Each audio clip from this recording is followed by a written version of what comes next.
कामचुकार अधिकारी कर्मचाऱ्यांविरोधात भाजपचे ज्येष्ठ नेते सुधीर मुनगंटीवार आक्रमक झालेत। कामचुकार अधिकारी कर्मचाऱ्यांसाठी ठोको विधेयक मंजूर करा असं भाजप नेते सुधीर मुनगंटीवारांनी विधानसभेत आपलं मत मांडलंय। 2022 साली उपस्थित केलेल्या प्रश्नाचं 2026 मध्ये उत्तर मिळालं असंही त्यांनी लक्षात आणून दिलं। मुख्यमंत्री देवेंद्र फडणवीसांकडूनही याला दुजोरा देण्यात आला। मी आमदार असताना विचारलेल्या प्रश्नाचं उपमुख्यमंत्री झाल्यावर उत्तर मिळालं असं फडणवीस म्हणाले। कपात सूचनेचं उत्तर येत आहे। कोणती कपात सूचना? तर 16 मार्च 2022 ला जी मी कपात सूचना मांडली त्याचं उत्तर 18 फरवरी 2026 ला येत आहे। म्हणजे एक विधानसभा बदलली अध्यक्ष महाराज। जर सरकारी कर्मचाऱ्यांच्या मनात विधान भवनात होणाऱ्या घटनांच्या संदर्भात गंभीरता नसेल, उदासीनता असेल, या कामकाजाबद्दल त्यांच्या मनात कोणतीही भीती नसेल, तर अध्यक्ष महाराज या कामकाजाचा गुणात्मक दर्जा बदल घडवण्यासाठी तुम्ही हृदयापासून जे काम करतात अध्यक्ष महाराज त्याला काहीही उपयोग नाही। चिवताई चिवताई दार उघडसारखी ही कथा आहे, कापूस कोंड्यासारखी ही कथा आहे, अकबर बिरबलाच्या खिचडीसारखी कथा आहे।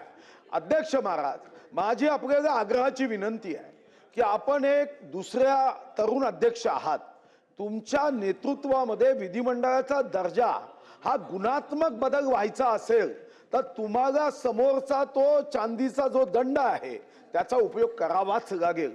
माझी आग्रही विनंती आहे अध्यक्ष महाराज की 4 वर्षांनी कपात सूचनेचं उत्तर येतं। कोणाला घाबरायचंच नाही आहे का महाराष्ट्रात?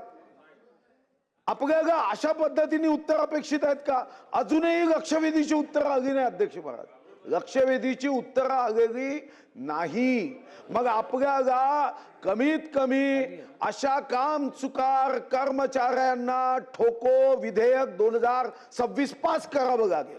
अध्यक्ष महोदय, मी सुधीर भाऊंच्या मताशी पूर्ण सहमत आहे। सुधीर भाऊ नशीबवान आहे की त्यांना 4 वर्षात मिळालं। मी आमदार असताना एक अशा प्रकारची सूचना मांडली होती, त्याचं उत्तर मी उपमुख्यमंत्री झाल्यानंतर माझ्याकडे आलं आणि मी ते दिलं। त्याच्यामुळे मला असं वाटतं की याच्यामध्ये काहीतरी आपल्याला एक ऑडिट सिस्टीम तयार केली पाहिजे की एक जो काही विभाग असेल, अतारांकित असतील किंवा जे काही वेगवेगळे जे आयुध आहेत याचे जे आश्वासन आहेत किंवा या संदर्भातली जी कारवाई करायची आहे त्याचं किती कुठल्या विभागाकडे पेंडिंग आहेत याची रेग्युलर माहिती जाणं, ती माहिती त्या मंत्र्याकडे जाणं, माझ्या ऑफिसला येणं, हे जर आपण केलं आणि मला असं वाटतं की शेवटी अधिवेशन नसलेल्या काळामध्ये विधानमंडळाचं हेच काम आहे। विधानमंडळाचं दुसरं काही काम नाही आहे। अधिवेशन नसताना विधानमंडळाने या विधानसभेत झालेल्या कामकाजाचं ट्रॅकिंग करणं, त्याचा पाठपुरावा करणं आणि कमिट्यांचंही काम तेच आहे की कमिट्यांनी त्याच्या संदर्भातली पूर्ण कारवाई करणं।